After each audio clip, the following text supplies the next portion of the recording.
the most rewarding thing when you often do women's history is you are reclaiming the deserved spot in history that these people should have, but have just kind of become invisible.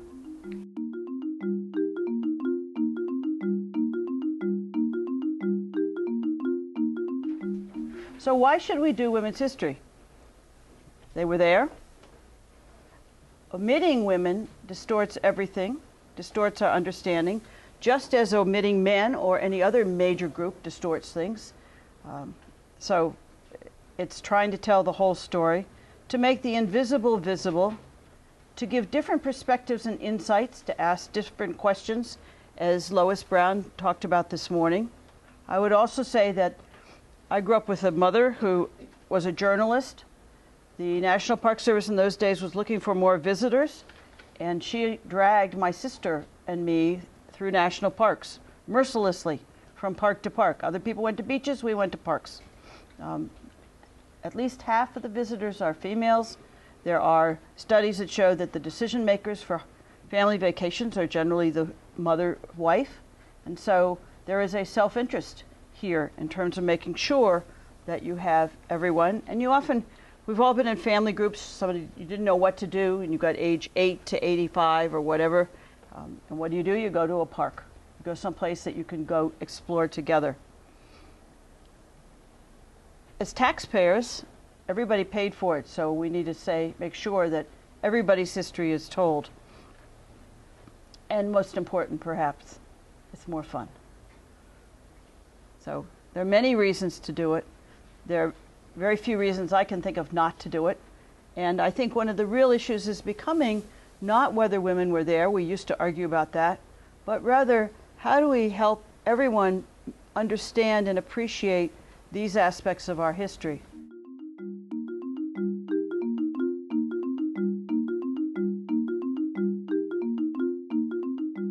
I wanted us to think about what happens when the women disappear. Not what do we get when we add women to the scene, but what happens when we literally are struck by the fact that women have been disappeared. For me, this is a moment where we think, even in this space here, we have to rely on the spirit of women and try to channel it, right? Because it is in the bricks and the mortar, but it's not in the narratives in the written history.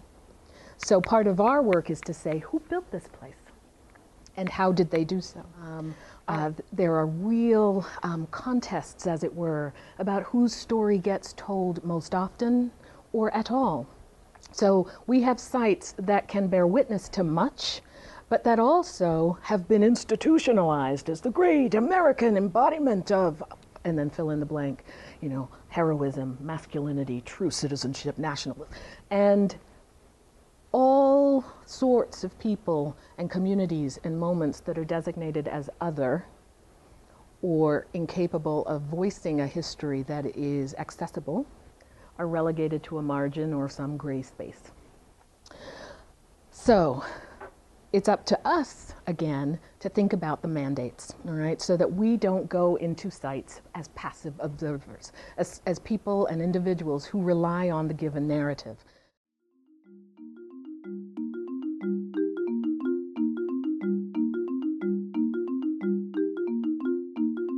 Context.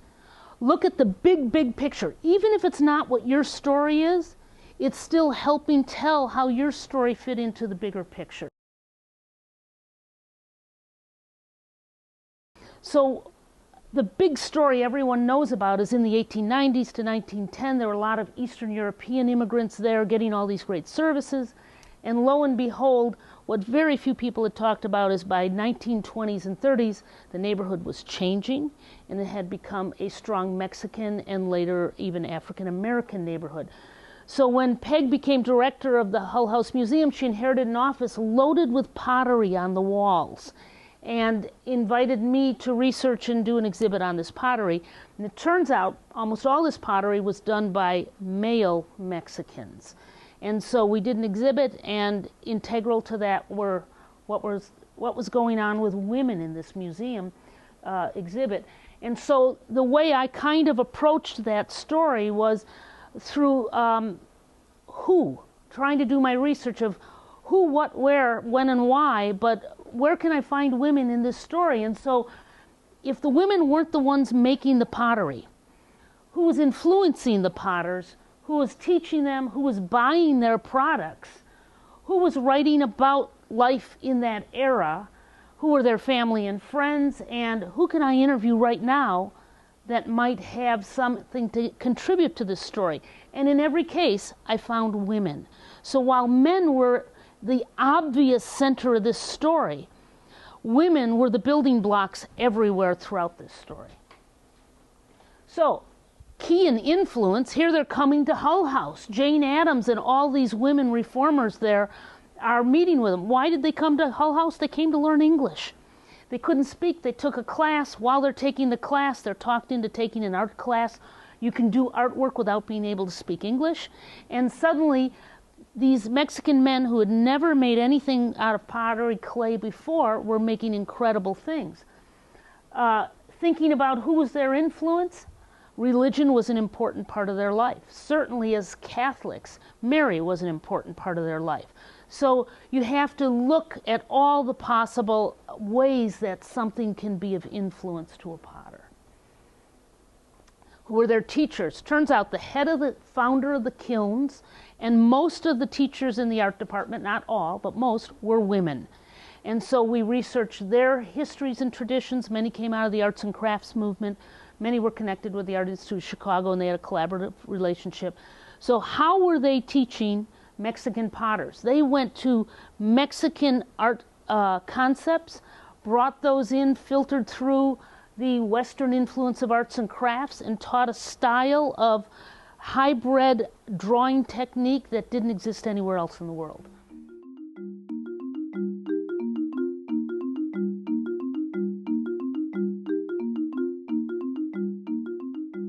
I'm actively advocating that historic sites become less informative and more evocative. And this kind of goes to what Vivian was saying about that sort of physical sense. That people have opportunities in other media to get information. That's not what they need us for. They need us to be there to sort of assert the validity of actual experience and real things. And vis-a-vis virtual experience, whatever that means. I don't want to sound like a Luddite here, because of course we all love our web stuff, and we love that information that we can get, but it's not the same thing as having an experience. Undo the display mode, and this is particularly for house museums. That is to say, that the tropism with a house museum is that, and we all know this, you go in the front door and you're encouraged to identify as a guest of the historic occupant. This is like, you get to be like king for a day. So you're brought into the parlor, you're seeing the public spaces, you're seeing it's completely clean. I like to think this is a sort of a feminine mystique.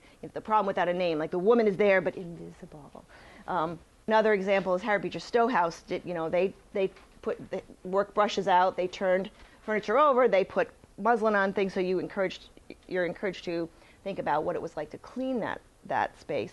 So undo that sort of oppressive display mode where you're encouraged to think of yourself as that primary historical occupant. Something that I've been working on a lot lately, and this goes a little bit to how you get. We talked a little bit about how you get your colleagues and docents to sort of buy in and change this oral tradition of that's so intractable. And what I've been doing with that lately is trying to install things that are really hard to ignore. Hard to what? Hard to ignore. Oh. Things that visitors are going to ask about, and therefore people are going to have to answer the question. I'll give you an example. at Martin Van Buren's house, of course, there's lots and lots of people there other than Van Buren. And one of the most interesting category of people are his granddaughters. There are 4 little girls there, 3 of whom have lost their mothers, but still need to be raised to be young ladies in the 19th century sense.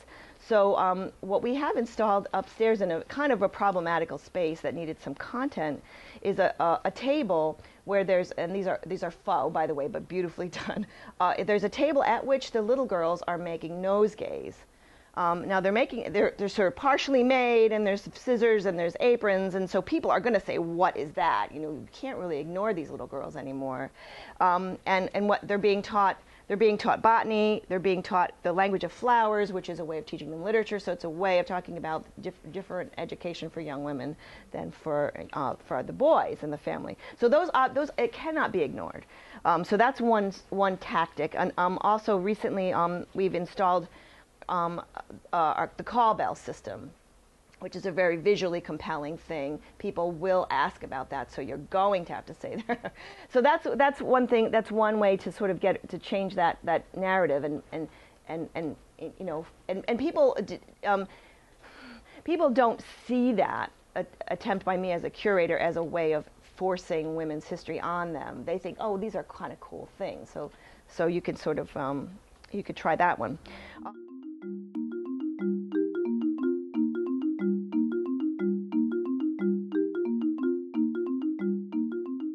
I didn't go around preaching I'm doing a women's exhibit. In fact, most of them probably didn't even realize what I was doing.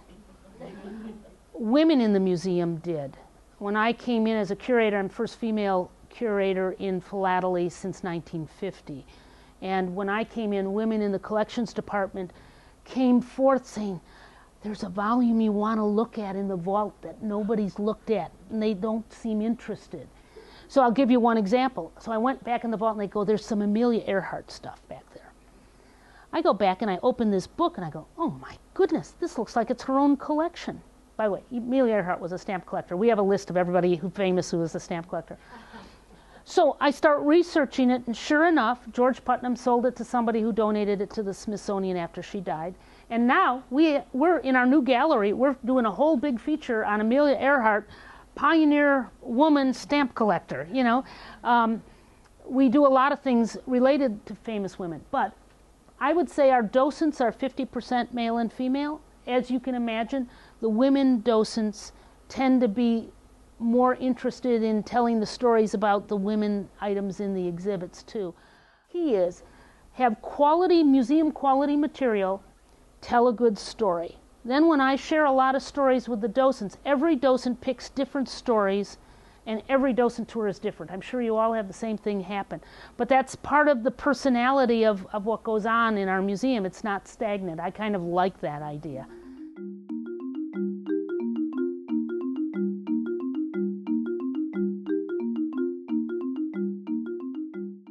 As was discussed in the workshop earlier, so many of these historic sites were actually started by women who were preserving the sites and houses and locations of famous men and other famous people. And for some reason, much like the wives, sisters, and mothers of these historic figures, the women who preserve these sites are often relegated to the background.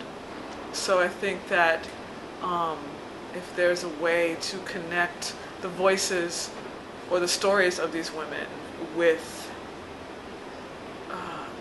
the beginnings of the sites, and also to allow a way for contemporary audiences and younger audiences to see the value of historic sites as beyond old, just old places that you go for your 5th grade trip.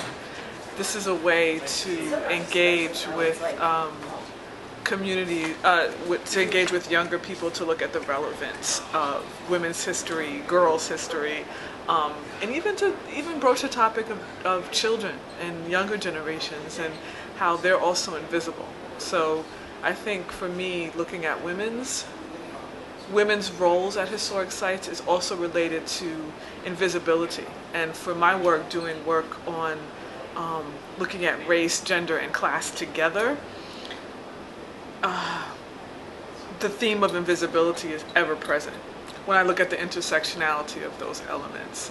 So hopefully engaging in workshops like this, where we can look at a site like the Kennedy home and look at Rose Kennedy's role in shaping that home, or the Hermitage, which I talked about, and looking at the multiple women who are there, but it's taken over 100 years to really highlight the roles of captive African women, of his niece, his wife, I'm talking about Jackson, and stuff like that. So I think that it's important to start the conversation and keep the conversation going so that it becomes, as one presenter said, seamless in a larger discussion that is used by the Park Service for all historic sites.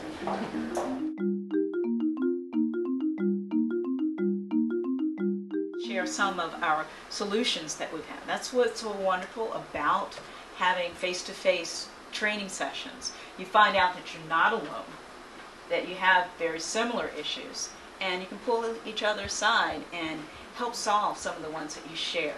And so we encourage that when we have our discussion or our break times, just to put your heads together and help solve the problems of the world.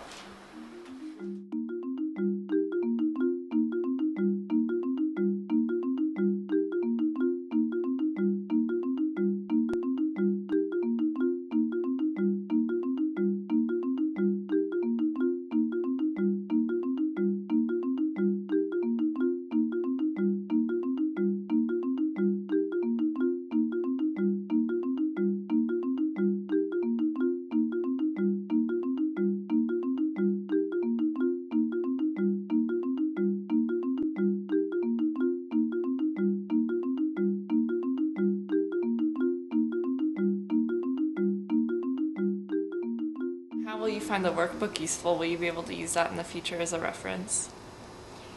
I've already read every page of it. I've underlined it and dog-eared pages. I thought the workbook was very, very good.